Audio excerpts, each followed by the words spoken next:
I understand the problem with the Strong's Concordance and the things like that, and I've got a Zodhiates transliterated, and I can look sometime at his notes and say, well, you don't know what you're talking about.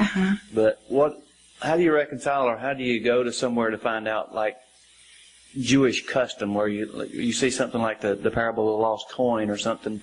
You don't really know the significance of that lost coin unless you know what the Jewish traditions and customs are.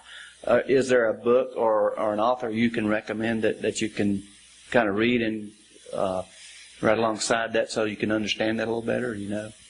I don't know. I would be amiss to go outside the Bible. There's so much in there. When we're outside, we don't know if it's true or not. Do you know what I'm saying? Inside the Bible, we know it's true. So I would be more inclined to say something that I knew was true than something that, all these things that say, well, they did this and they did that. When you start looking back at who wrote these books, and I'm writing a new book. The new book I'm working on is called The Language of the Bible, but it's going to have a section called The Language of the Devil in it. And I'm doing a history of the lexicon. And most people don't realize the Greek lexicons that everyone uses, open it up and say, well, the King James is wrong, the word says this.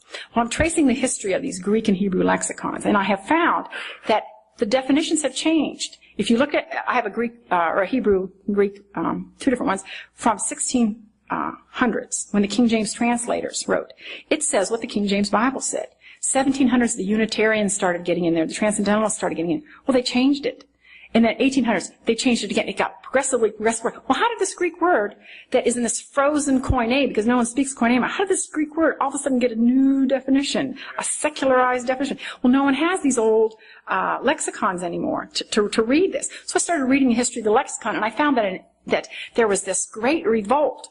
Are we or are we not going to use quotations from philosophers, pagans? And they had never used them until, about 1725. Then they started using these quotes from pagans. Well, when you start using quotes from pagans, it says to the Greeks, foolishness. So the most brilliant Greek philosopher, the things of God are foolishness to him. So we're going to go look at these pagan authors and see what they believed, about things. So I don't know. I don't have that problem where I have to stand up and teach all the time. So I think if I did have that problem where I was to teach, maybe I'd go and start getting other things. I don't know.